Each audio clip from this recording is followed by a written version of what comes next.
Okay, I'm Chris Lee. Bruno Reagan joins me. The Commodores have fallen 34-17 to Kentucky tonight. Kentucky gets up 31-3 in what seemed like an instant. Better second half, but Bruno, once again, the game was over at halftime.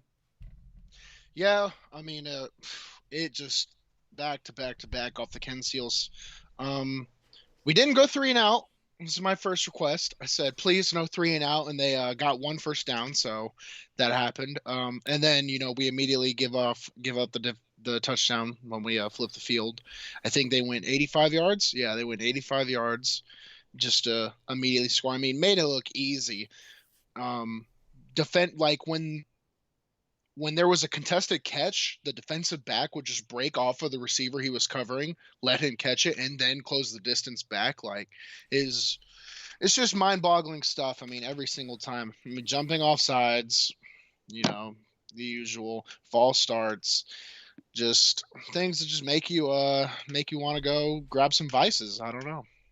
Seems like we've done this show before. Yeah. I mean, it's weird because we expected it. It's not like we expected anything good coming into the season, but it still doesn't make it hurt any less. What's weird is I'm sitting here as we're doing this. I've got a TV on just in front of me, and Arkansas has just beaten LSU, which 2 years ago LSU was the defending national champion. Their coach fired halfway into the season. Arkansas was worse than Vanderblt in 2018. In fact, the last time Vanderblt won an SEC game, it was against Arkansas. You were playing, weren't you? Yeah, I was there. We won. Wow, yeah. that says it all, doesn't it? And yet that team now is 7-3 and probably going to go to a pretty nice bowl. Man, that coaching staff got it turned around. Yeah, you think our boys might dip into the transfer portal? I don't even know how Arkansas really. There's a million things. First of all, I just think at the quarterback position we're not where we need to be yet. I just personally that's what I truly think. I think for Ken's just whatever it is, he's having a down year, and Mike, I can see why Mike was the backup and why Mike, because we saw it in these last two starts. He just has, sometimes he has placement issues, sometimes he has judgment issues. And like the commentary team was saying, Mike takes pride in that part of his game. Well, it can also be a vice. And it was exactly that, where you'll get the big play every now and then. Like he got 3 runs for, who knows, 40 plus yards on the Missouri game. But, at the same time, you're missing wide open receivers downfield because you're running out of clean pockets. Those are the issues that just have to, that have to be solved. But I love Mike's attitude. It's tough. It was this guy's senior night, and the game was over after the first quarter, 100%. As a fan, that's what I'm thinking. Hopefully the players. It's hard for the players to not fall for that same energy too, because we see it. They're out there and they're just like, oh well, blown out again. I can see why people are losing it. Do you take anything away from the fact that they played a better second half? Mike Wright gave them a spark. The defense was a lot better. Or was that just the game was already a blowout and what did it matter? It's a decent show of character, but at the end of the day, winning is winning and losing is losing, and nothing else matters. Right. They still lost. They covered the spread. Woo, But it's a positive, but it's not something that's really, doesn't get me too pumped up. When the game was competitive, it was the way I see it, because I come from a combat sports background, it's like someone just absolutely beating you up, but knockouts aren't allowed because in football you have to play to 0-0. So I'm a big MMA guy, grappling guy. I just imagine someone just absolutely destroying somebody and is like, well, I don't feel like doing this for 20 more minutes, so I'm just gonna stand here and maybe let him get 1 or 2 shots, and that's what it feels. It feels like pity when we play, and I do not like that at all. I'm on your side in this one. Our buddy Ryan Seymour was going at it with people on Twitter tonight. And Twitter, the battleground, yes. That's right. And look, you know what though?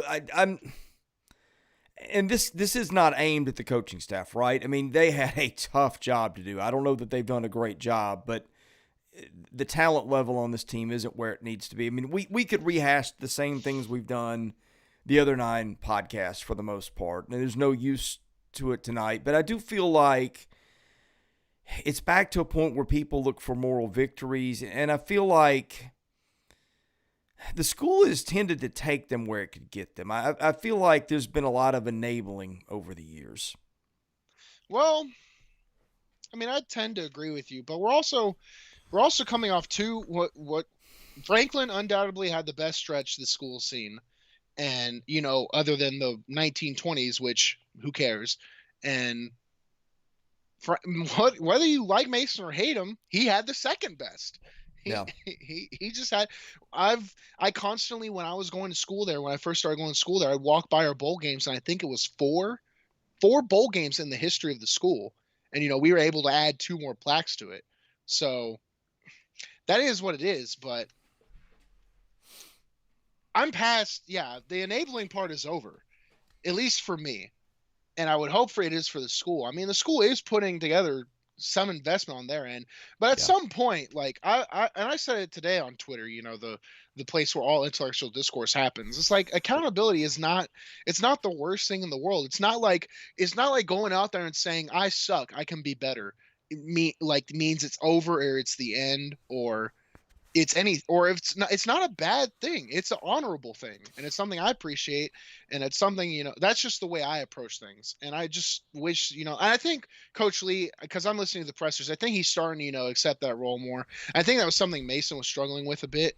I feel like he would shift blame, but the guys in the locker room were able to pick up that blame, and it was actually a really good character moment between us and the coaches, and that was between us too, because he would throw me under the bus sometimes, and he'd be like, "Hey, I'm going to throw you under the bus," and I'm like, "Okay, see how you react," kind of deal. It works for some people, I guess. I was a little manic in that sense, but I'm glad these guys are at least starting to pick up on it, because it's you want to protect the guys, because at the end of the day they are young cats. They're still coming up into their age, and they're kids, but you also just want to be like, hey man, we look like a bunch of out there. Like, I don't know what else to say. Well, Kansas beat Texas tonight. The 3 worst programs in the Power 5 are Vanderbilt, Arizona, and Kansas. Arizona got a conference win last week over Cal. I think Cal was COVID crippled, and that probably didn't hurt. And Kansas, out of the blue, just beat the daylights out of Texas for a while. What do you think? Have you seen that? Have you seen that Texas clip? Have you seen that I Texas have clip not. with the coach? I The have not. coach where he's on the bus? Oh, No. yeah. Oh, So no, that one, the one from last week. Oh, yeah. what do you think he's gonna say on this bus ride? Yeah. Oh, Whew. poor guys. Yeah, poor guys, man. Well, I don't feel. That's the thing. For other programs, I don't feel bad for them, because if you're Texas and you're losing to Kansas, like, that's totally on you guys. That's on the players, man. That's the way I viewed it when I was there. That's the way I view it outside now. I just don't want to look like a jerk. So I don't want to say it outright, but I think players, can be accountable too. Again, we have done this show. This is the 10th time this year. Most of them go the same way. I don't really want to. I'd like to find some original material. So I think we're going to spend most of our time in the mailbag. I did want to point out 2 things quickly. The flu did have a role tonight. Clark Lee, I asked him names. He wouldn't name names. Will Shepard was one he gave, and actually they gave that one on TV first before he did. So Will Shepard was a guy who was out with the flu tonight. That was the reason for his absence. He said one other player didn't dress because of the flu, and he said that they had several defensive backs who were not I guess 100% because of that. He said they had several guys that were in bed with the flu yesterday. So let's acknowledge that. They didn't play well. I don't think they're not going to win, even if they're all well. But let's be fair. Let's acknowledge that. Davion Davis also got hurt in the game. They said they'll give an update with him on Thursday. And Ken Seals was visibly limping on the sidelines too and didn't play in the second half. So other than that, and the right thing, which I'm sure will come up in the mailbag, I don't know what else we can say that we haven't already gone over many times this year. Yeah, and our friend Ryan Seymour just texted me. He said your comment section is off. Your comment, he Oh, desperately wants to get up in there. So I could start off with the mailbag if you want to try and look into that for our old buddy. yeah. You But start the mailbag. I'll see if we can uh, get. I don't know. Hmm. I'll do my best, but you dive into that. yeah, I gotcha. How does VU convince recruits to come here? Well, one thing you can do is attack local, because I mean that local connection. Like I am very close with my family, and being close was important, especially because I was about to get shipped off to Tampa, Florida. So the opportunity to be close can help. So you can go after some of these cats that feel the same way if they have a close connection to the cities or to their parents or to their families around here. It was something I did. You still go to Vanderblt, one of the most prestigious schools. I know it doesn't mean a lot to a lot of football players, but it really makes life easy once you leave that whole place. So this school is beautiful. First of all, you take a visit, you're like, wow, this place is amazing. Especially if you're taking visits to Arkansas, South Carolina. Well, South Carolina might be a little nicer, but a lot of these schools are like, in the middle of nowhere, kind of garbage state schools. Vanderbilt is, for what it is. We always talk about the elitist snobby. I mean, it looks like it matches the mold. It's a really nice place. It sells itself if you get people there. That's why a lot of people take visits here even if they're not coming. I remember we'd had multiple 5 stars come and visit, even though I knew they weren't going to sign. They would come visit just because, I mean, it's a nice place, and every now and then you might convince someone to stay. But look at some of our best players throughout the years. A lot of them are local. Wes Johnson, Jawan Williams. Who am I missing? Like, I'm just thinking of some of the top off of the ring. Local Um, kids. yeah, that have really contributed well, because we've Jawan's had a the few. biggest. I mean, if you want to go back a few years, Hunter Hillenmeyer, who went to Mhm. NBA, might have been a Keyshawn teammate of Vaughn. Clark Lee's. Yeah, Keyshawn, of We course. had to sneak him back from Illinois. Which, why did he go there in the first place? I never even asked him that. I was like, dude, what are you doing going to Illinois from Lovey Nashville? Smith. Yeah, I guess. Hey, are the comments up? Yeah. Oh, the comments. Well, Ryan, text me, see if you can comment. But while we do that, let's see. Here's just a funny comment. First of all, funny comment from the thread. Prater Talangi says, "No questions. I have everything I need to know." Door King says, "Where is Shepard?" I believe Shepard was one of the casualties of the flu, because he Flu. was dressed out. He was out there, yeah, but he just didn't play. And if you don't know, I played with the flu back in the XFL. I felt like I was going to die. So it is nothing to play with. I mean, the flu sucks. I do not doubt that, especially when you're playing such an explosive position like wide receiver. I could If I can definitely. hit the pause button, I still you played football with the flu, and I also saw you do pro day a day after you drove a nail through your foot. Yeah, That's still the best Bruno story to me. yeah. I wish there. Yeah, that pro day was. First of all, that sucked. Second of all, I I wish they would have bet. taken it. But hey, NFL scouts don't care, man. They do not care. It is what can you do for me? So Ryan says he can't comment. Well, Ryan, you can just text me, man. All right, if you have something to say. I didn't do anything Let's. differently this time. So Yeah, anyway, I wouldn't worry too much about it. As long as we have our thread from the vandysports.com website, that's a good I'll place. work on that for next time. Yeah. Which Hallmark Fly Door 03? Which some of these questions are really good. Maybe that's what we need is a different change of pace. Which Hallmark Channel holiday special should I watch with the wife for the next 2 Saturdays? Hey, I get Ole Miss is going to be rough, but I'll always be tuned in for Tennessee. I'll be tuned in for both, but Tennessee, hopefully the guys can just get together for one good one for me. Hey, Tennessee week is always something comments to watch. comments are working. Comments are working good. Now Ryan can let it go in peace. Let's see. Door King says quarterback play is really hurting this team. Agree or disagree? Is it inexperience, lack of ability, or the coaching? All right, so I think it is hurting this team. I think it's a real sore spot. I think lack of experience for a guy like Mike Wright. Mike Wright. I think Mike Wright's arm is a little, from a physical standpoint, his arm is an issue just from placement, not strength, placement.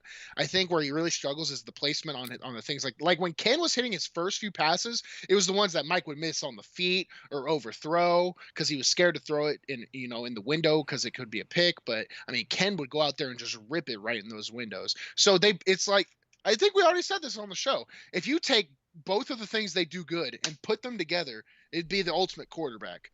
But they both have, extremely odd issues. It's like they know what they're good at, and they only practice what they're good at. They don't, fix those deficiencies. That's the thing going on right now. Mike loves going out of the pocket, doesn't keep his eyes downfield. Ken kept his eyes downfield when we were finding Chris and Amir tonight wide open down the middle. It's something you can do. Ken would also just run right into the D line. I mean, there was that one sack. He drifted right into the guy. It was blocked. It was picked up, and he's just drifting, gets sacked right into it. So it's yeah. I mean, I think quarterback play. I think those guys do have to be accountable, and I think Vanderbilt's the place they can do it. I don't think either of those guys can transfer and start anywhere else. I really don't. I think one of them has to win this job and build this team. There is no easy way out for either of these cats, So whoever wants to take the challenge. The one thing I wanted before this season was for the quarterback thing to not be an issue, and it is the biggest issue we have. I mean, playing two at this point of the season is tragedy. Anything to add to that, Chris? No, I will say I think that Mike's gotten better since camp, throwing the ball, and reps do that for you. Having a chance to play some game action does that for you. I don't know what to make of it. The stats and the stuff came in garbage time, but frankly, they haven't been performing in garbage time this year. So, the bar for improvement is on the floor right now. And so I guess that's, how do you look at the second half in that regard? I don't know. I don't know what the right answer is there. Well, I think so. Ryan just commented with a great point. He said, from a strictly football standpoint, this builds on the first question we had. How does Coach Clark Lee recruit with a building mentality right now? Like, how do you? Because this is a lot of the discourse I see with some of our Vandy fans on Twitter. They're like, "Oh, give him time, give him time, give him time." How do you tell a recruit, "Hey, we have a 10-year plan"? You know what? Okay. What how do you tell a recruit that? Isn't winning now important? Everyone is defending Clark Lee right now, and I get why Ryan's frustrated, because you have to sneak some of these wins now. The ETSU is unacceptable. South Carolina was unacceptable. Missouri was even, in my eyes, unacceptable. You have to sneak one of those. Losing is consistent with this team right now. They do not have the clutch. They need to steal one. And now they're on two, like, let's face it, Ole Miss, good team. Tennessee, we have to admit it, good team. These aren't the South Carolinas and Missouris. You're going to have to really, really, really earn these ones. And, hey, a lot of teams have the flu. A lot of teams have COVID. I saw one person on Twitter say, well, last year was the COVID year. Every year, every team, it was the COVID year. There's not an excuse. It's not. Vanderbilt just happened to handle it worse than anybody else on the planet twofold. That was, and we had to deal with that being insiders. It's like, can we even talk about what's going on in there without, because if we said one thing about what was going on in there, of the million of things that was going on, it was like, then they were coming down on us. So that was a whole different deal. Clark needs to get one of these wins, and we might have missed the boat this season, which is going to be tough for recruiting. That's a good point, and that's a legit source of criticism that needs to be answered. Yeah, I don't know what they do. I don't think the facilities things are going to help them right away, because I don't think that stuff's going to be ready till 25, maybe 24. So the kids on this team are probably not going to see it.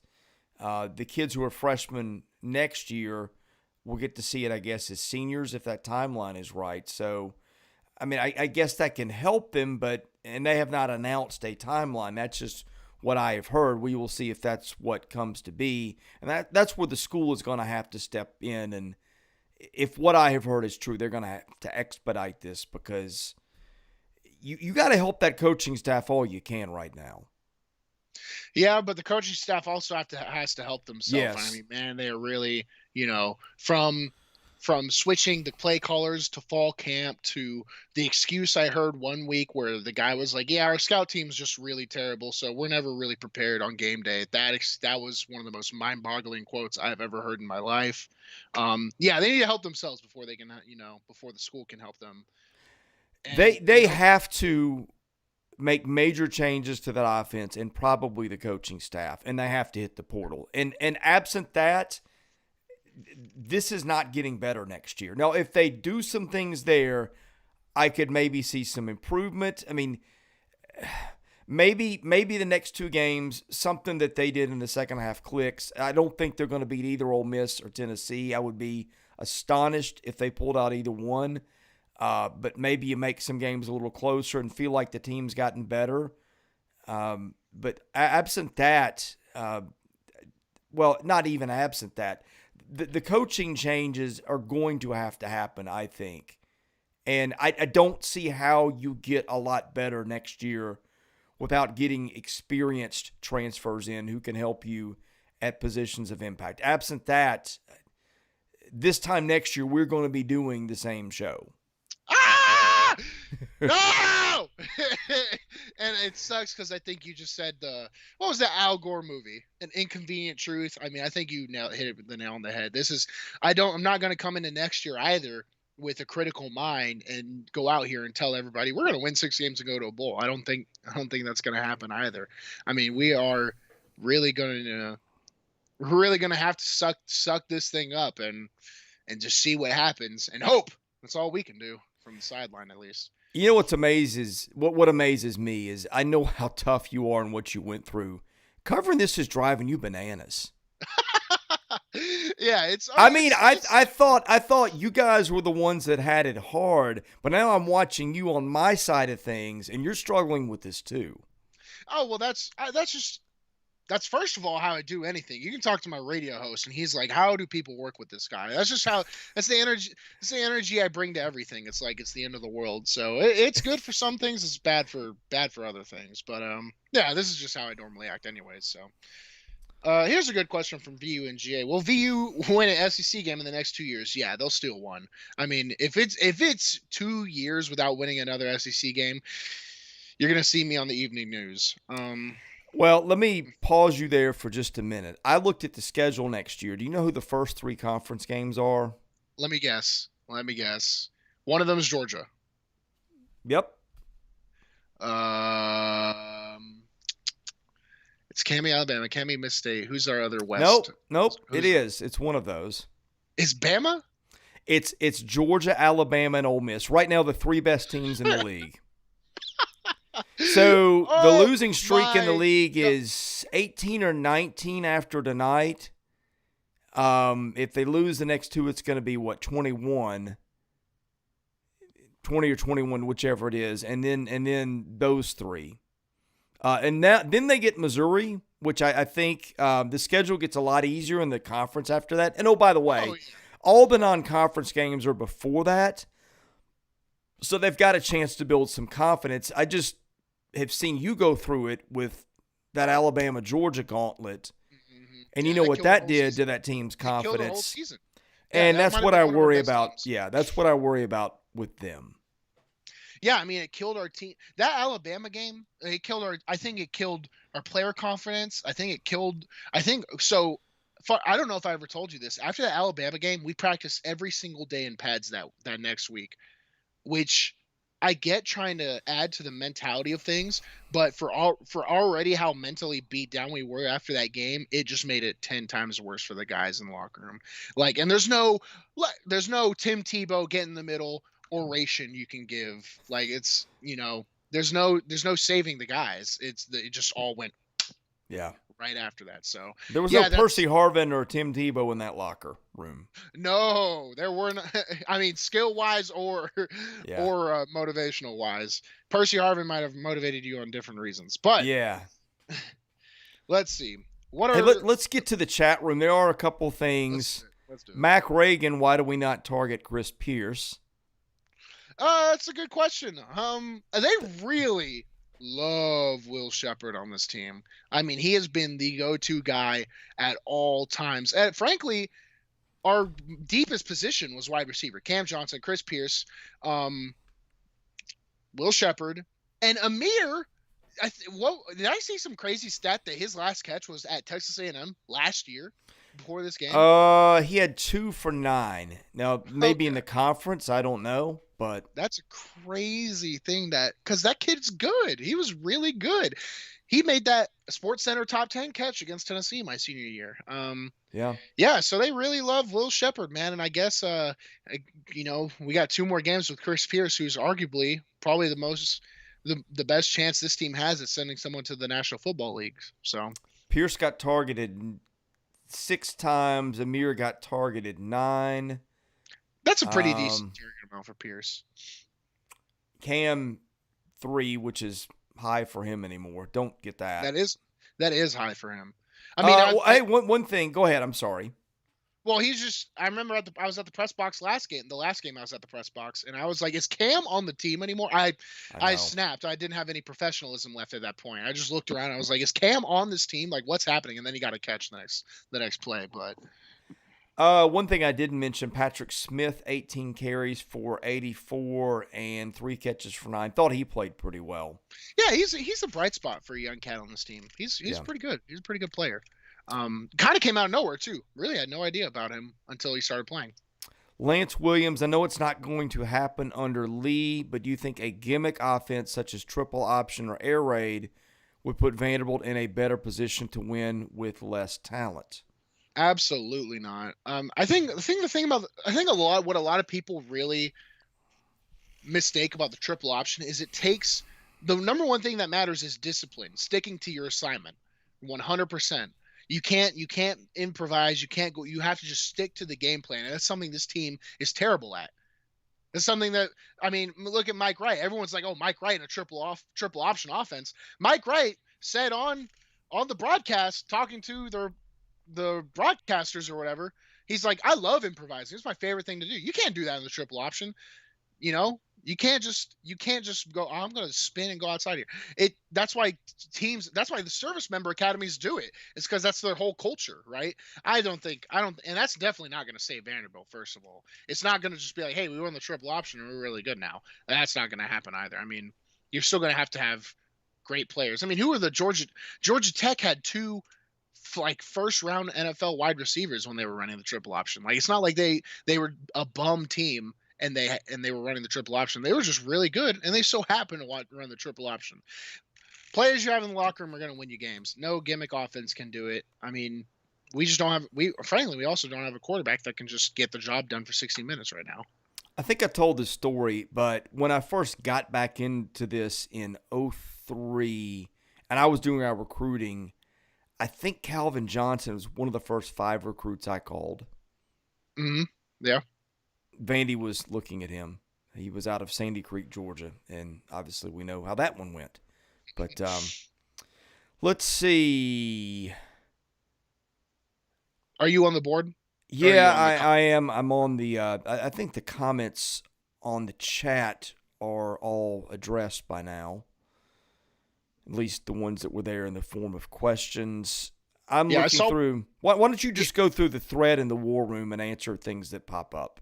Yeah, that's what I'm doing. Well, most of it, you know how the war room thread kind of just it like starts pretty serious and then devolves. This one devolved quick, so I'm searching through them right now. It's pretty funny. So if you're on Vandy Sports, and because most of the time when losses like this happen, it's very doom and gloom. But I think the fan base is starting to find different ways to cope now, which is a little bit more of a lighthearted way, at least. You have to have a sense of You humor have to. if you're going Yeah. to be a fan, or you're going to cover this as long as I have, because absent that, Yeah, I mean, Pat. good luck So to we you. have Papa Hick 4VU. Why should any fan be be expected to watch this train wreck of a program? Lee is kidding himself, talking about a 10-year plan. A 100-year plan from him would not accomplish anything meaningful. I think that's more of just a an emotional jab at Lee, but it does, given the point. You're talking about a 10-year plan. I remember some of the best coaches in the world. They go off the 1-year philosophy. They're like, "I coach as if I have 1 year left, and I treat my program like that. And if you win now, it's that, setting up for the future isn't, hey, we're going to tank." There's no reason to tank in college football. The most important thing at the moment is winning the week, finding a way to win that week. It's not, hey, we know we suck, so we're just going to lose and just focus on the future. That's, plans, all that doesn't mean anything. Are we winning this week? Are we winning this week? And it hasn't happened this year, so people don't really have hope. And I don't get paid enough to be the one to find that answer. There are people that get paid to do it and get paid a lot. So, I'll try my best to explain it out. But yeah, there's there's nothing to sell right now. You can't sell without a product, and the product's just very much not good right now. Once you fix the product, everything will start to open up. You can sell playing time. Yeah, I mean, 100%. That's true. You can sell playing time against the best players in the world and get yourself on film. And Vanderbilt, they can sneak those guys who, might not be guys like me. I was like, I know I can play that league. I know I can play that league. And no one was going to give me a shot though. Butch Jones told me like 5 times he was going to give me a shot and never did. So, all it takes is one for some cats. And I think Vanderbilt, has they have some decent cats in their recruit. I think they got a tackle from NBA that looks pretty solid. So Yeah. there are some people coming in that'll push this team. Cameron Gadd says, what do you think about Patrick Smith? If he can get bigger, he will be the best. I had made the comment on him in practice that he was one of those kids that wasn't going to be the fastest guy on the field, but he was fast enough. But if you make that guy what he was and can add 15 pounds, I thought maybe he's a guy that had a chance to have an interesting future. And I don't think I would back away from that at all based on the way he's played. So yeah, they may have something there. Adding 15 pounds of lean muscle mass and just having, because it changes your body completely. 15 pounds of lean muscle mass, because you don't want to put on 15 pounds of fat, right? Or you can put on like 5 pounds of fat, 10 pounds of lean muscle, and then eventually composition the rest of the weight. But the thing is like adding mass takes a toll on things like your ligaments, your recovery. It's just a whole new world for your body. So that kind of process has to happen slow. It can't just be one day over. That's why I get amused when people come after strength staffs and they're like, oh, they've only had them for a year. I mean, the body is an extremely complex thing. It's that's probably the toughest position to judge is strength and conditioning, because you really don't see the fruits of your labors until you really get it down to a consistent basis in a science. What else do we have in the war room to answer that's actually a question rather than a complaint? Yeah, it's usually it's like halfway starts as a question, and then you can see they emotionally kind of just devolve. It's the most wonderful time of the year. Yeah, so Vandy Sack 7, I think this one looks promising at the beginning, so let's see. Clark Lee said at an earlier season press conference that Vanderbilt will never be, quote unquote, quote, be the team signing 6 to 7 transfers in the season, end quote. You have to believe that completely changed after witnessing what he's seen in the last 10 weeks. No, we could have used 22 for us next season. That's what I think. I think, you have to be fluid, and you can say one thing, but if the other thing is going to save your job, yeah, you're going to do that other thing. You know what I'm saying? I've seen personally how transfers can impact a program really fast. I've seen it in Austin Peay, the historically worst program in the world, eventually turn into an OVC champion just off transfers. They took some big cats from other schools that didn't have a home. And I get the building the culture and all that, but also, hey, the most important thing in a culture is winning at this level. It just is. No one cares about some nice boys that lose. I want nice boys that win, and if I can't have nice boys that win, I'll take mean boys that win. Over nice boys that lose. That's just how I see it. I'm looking at some stuff from the box score. Miles Capers had a couple tackles tonight. I'm looking at the freshmen who contributed. Tyson Russell, one of those. Devin Lee was supposed to play. I don't know that he's not on the stat sheet. I'm sure he was out there. Just to fill in some time, I do have some more questions that I can give a quick answer to. VU and GA also asked, do you believe losses like this make commits second guess their decision? Well, it already there was a few commits that did decommit. I have seen that and kept up with that. And other than that, if the other ones are staying at this point, they're staying, man. Unless maybe Ohio State's like, hey, man, come be our starter for no reason, then yeah, the other kids, if they're in this deep, they're probably in for the long haul. So I wouldn't worry too much about the others. I know that domino effect can kind of take place, but it looks like it's settled down as far as the class we got so far. When Bobby Johnson's staff was here, I was amazed that they were able to keep the recruits that they did with all the losses that piled up on them. Mm-hmm. I think that's really what started it all. Of the success was those recruits. And obviously it is what it is. There's no sugarcoating it, but I have seen staffs are able to hold classes together a lot of times better than you would think that they would. But like you said, they've lost 4 or 5 already. Although I know at least one of those was a Vandy thing rather than a.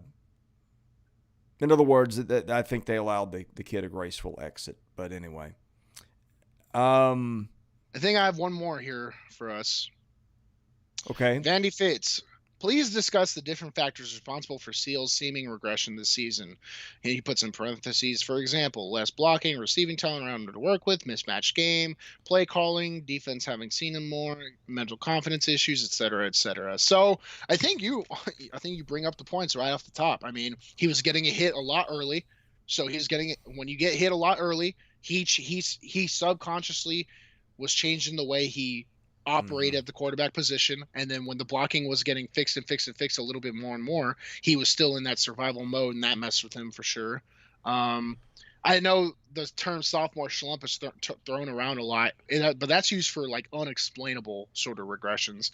Seals, I don't think he should have, regressed as hard as he did.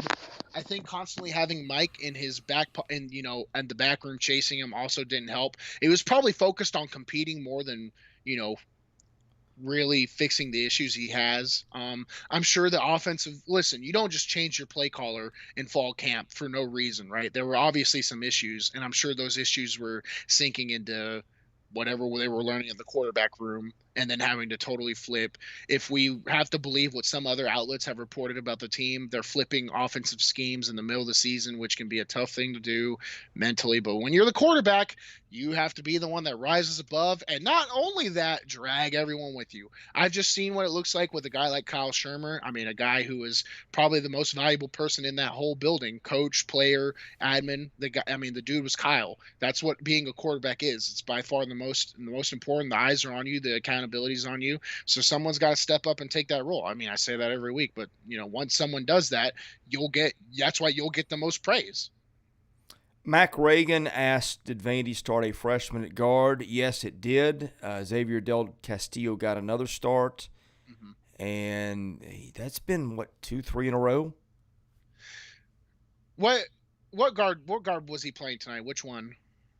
Was it the left guard? I believe so. Because there was a play where I saw the left guard left the 3 technique, unblocked one play, and I was like, yeah, that must be someone, that must be a young cat move. I mean, just totally went the wrong way. So that's that's kind of the pains you have to pay for playing freshmen, which those kind of plays, man, you get 1 or 2 of those and typically you're benched. But that's the thing about Vanderbilt, we don't have anybody to back you up. So you go out there and make all the mistakes you want in the world and you're still playing. And it's like, hey, Is our offensive line any better than it was? No, not really. I truly think Steen got better, but it comes from an issue of, I thought he was up here. He started the season here, and then he slowly climbed back up, and now he's like around here. So I think he failed my expectation at first and then slowly build back up to it, but it's already too late. I thought Steen did well. I think Ashmore can be pretty consistent. He's having silly penalties every now and then throughout the season and the occasional missed block. But other than that, he's been solid. Not typically a Justin School yet, but because Justin would have seasons where he didn't give up a single sack, except for a Derek Barnett freak accident on the halftime. So those are the kind of things you have to build up to. I think Julian is the best center we can offer right now. So and as someone who was thrown into center out of nowhere, I can get how hard that is. Look for him to be a big time player next season. Hopefully they don't overcomplicate that thing. And, he's the center, name the center, let him practice center, because it can be a lot, especially mentally, where you're like identifying the defense. You have to look at the DBs, look at their alignment, look at the linebackers, look at their playing point, look at the D lineman, call the front. And then in my experience, someone on the O-line is just dumb and they're like, what do I do on this play? And it's like, hey, I have to tell the quarterback what everything's going on. Now I have to tell you what to do. So that's the troubles of playing center. So hopefully they just let that young cat learn. Anything else in here that we can take a meaningful stab at answering? I think I've said everything. On my mind. I had a lot of time to think in traffic, so I was just sitting there. I was thinking about everything. I think that's everything off the top of my head. Just takes one, man. It just takes one win to build some momentum. So I really don't think it'll be at the beginning of the season. If what you say was true, which I have no reason not to believe you, probably won't happen at the beginning of next season either. But this team will one day. We cannot go a lifetime without an SEC win. This team will have an SEC win one of these days. I'll be there for that day. It'll be fun. Let me pull up the 2022 schedule quickly. Might as well. Yeah, let's start looking towards the future.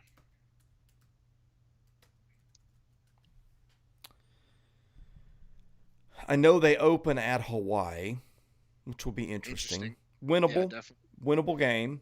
very winnable. Week 2 they play the Elon Phoenix, which you would say. I'm not calling anything a win. I'm not calling anything a win off the Yes, jump thank anymore. you. We've learned our lesson. Week number 3, Wake Forest. Good team. Now, I don't know if Wake loses a ton of players off this year's team, which was, top 10 or 15 a week or two ago. Yeah. Northern Illinois Huskies and DeKalb, winnable.